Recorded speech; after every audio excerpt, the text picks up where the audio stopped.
Tahukah Anda, otak merupakan bagian tubuh yang paling penting bagi manusia? Sekarang angkat tangan Anda dan letakkan pada dahi. Tepat di situ, ada bagian otak yang paling istimewa. Bagian itu disebut prefrontal cortex atau disingkat PFC.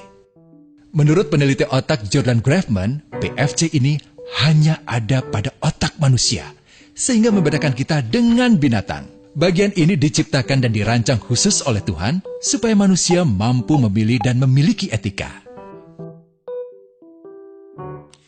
PFC berfungsi seperti pemimpin. Ia bertanggung jawab untuk berkonsentrasi, memahami benar dan salah, mengendalikan diri, menunda kepuasan, berpikir kritis, dan merencanakan masa depan. PFC adalah pusat pertimbangan dan pengambilan keputusan. PFC inilah yang membentuk kepribadian dan perilaku sosial. Sayangnya, PFC adalah bagian otak yang paling mudah mengalami kerusakan. Jika PFC rusak, maka kepribadian orang bisa berubah. Rusaknya PFC bisa disebabkan oleh benturan fisik, bisa juga oleh zat kimia, seperti narkotika, psikotropika, dan zat adiktif atau nafsa.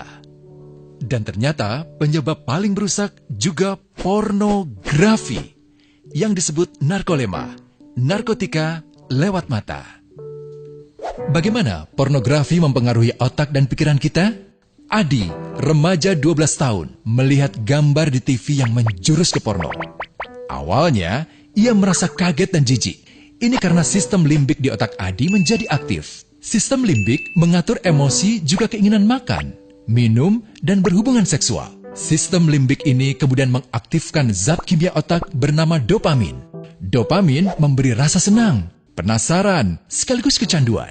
Zat ini juga aktif jika orang mengkonsumsi nafsa. Oleh karena itu, sifat candu pornografi sama dengan sifat candu nafsa. Otak akan mengingat apa yang membuat Adi senang dan bagaimana ia memperolehnya. Jika Adi mendapatkan pembinaan akhlak, etika yang baik, dan patuh pada norma sosial, dorongan melihat pornografi, meskipun menyenangkan, akan ia abaikan. Namun karena hal itu tidak ada pada diri Adi, ketika ia sedang merasa bosan dan ingin mencari kesenangan, otak akan mendorongnya agar melihat pornografi lagi. Namun lama-lama, Adi bosan melihat jenis gambar yang sama, dan butuh yang lebih porno untuk memicu rasa senang. Sekarang, dengan internet, pornografi menjadi jauh lebih mudah didapat. Pertama, Adi membuka internet dan tidak sengaja melihat gambar yang menjurus ke porno.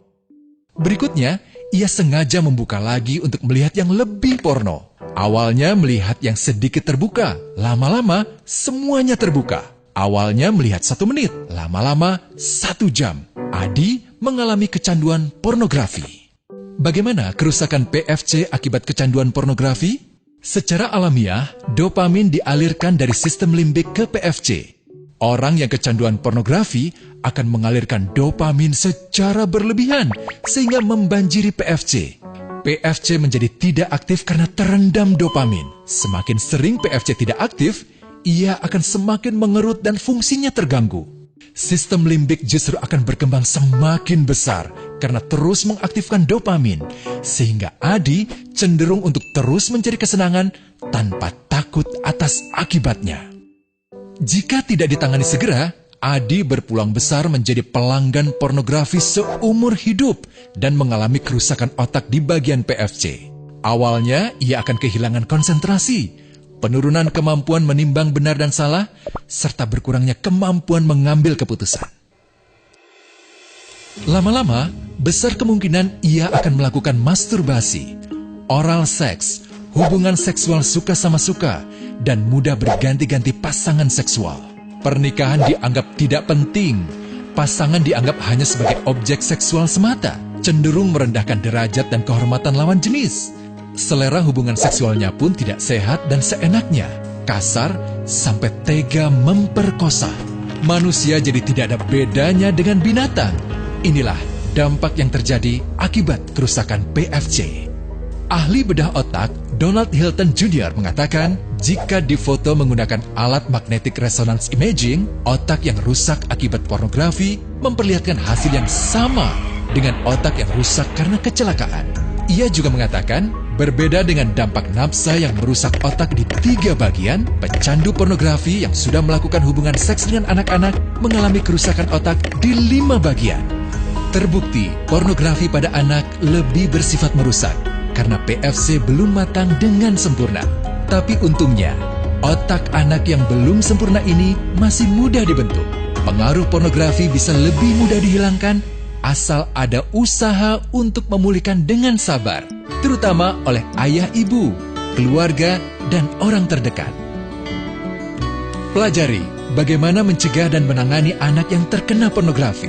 Mari lindungi generasi kita dari bencana pornografi dan kejahatan seksual.